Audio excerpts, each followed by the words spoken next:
So there's one essential knot that you really need to learn for steelhead fishing, and it's the egg loop. Now this is going to be the knot that you use to keep your roe on the hook, sand shrimp on the hook, yarn on the hook, yarnies on the hook. So this thing has a lot of implications. So let's learn how to do it. And it's a little complicated at first, but just stick with me and keep practicing. And there's several ways to do this. So we're going to take our leader, and I'm using bright yellow line here just so you can see it better. And we're going to take our octopus hook, and we're going to take one end of the leader and run it right through the eye. So just from front to back, and just enough there like that. And then we're going to pinch, and there's a lot of pinching going on because you want to keep everything tight. So I'm going to use my left hand and cinch everything down. Now we're going to take this part of the line and wrap it around the shank several times.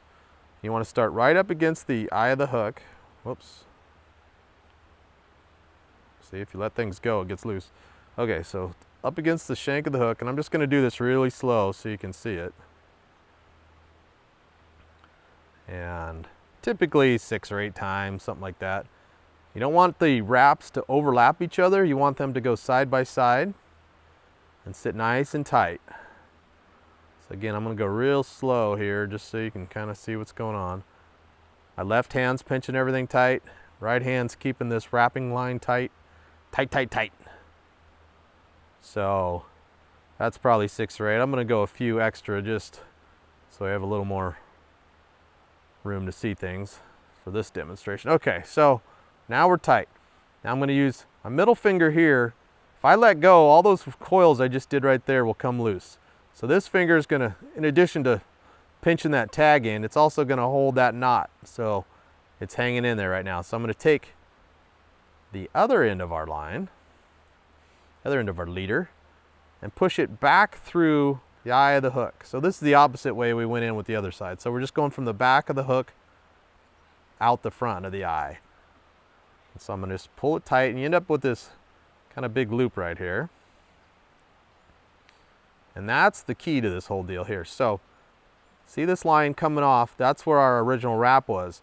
Well, we want this now to keep going around there, but now we have a loop. So again, we're going to switch hands and keep everything tight. So I'm taking the right hand, pinching all that. Let's see if I can get it to where it's easier to see. You got to keep everything tight, and maybe use a little more loop if you need. So we have the original wraps right here. Now this is, we want to just continue that whole wrap pattern going towards the back of the hook, but you have to cross over. So take kind of 2 fingers and hold that loop tight, cross over. Now that wrap's going to go down around the shank, and it comes back up. You got to cross over again, down around the shank, down around the shank, and make sure those guys are cinched up together just like the other ones, down around the shank. I'm going to do that 5 or 6 times. You can see this kind of little maneuver here. I got to do this kind of whoop-de-doo with my finger to keep that line being the one that's going around.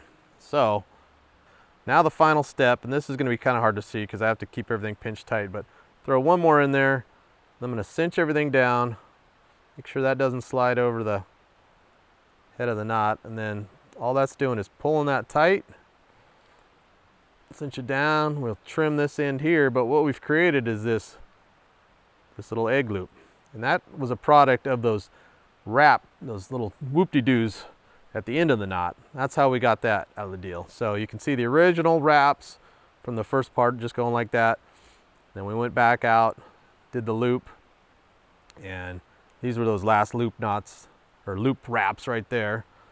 And you get an egg loop out of that deal, and that's where you put your bait. And so you can see our first several wraps, the first 6 or 8 were these guys here, doing this. Then the line went back out, and we created that loop. And that's from about where that hits the shank right there back. That came from these little whoop-de-doo loops we did there, and that's what creates that egg loop. Cinch it down, don't pull it too tight. Pull it tight now, but when you put eggs in it, don't cinch it down because you'll cut the bait right in half. Then we're just going to trim this right here to about there, boom, and you're done.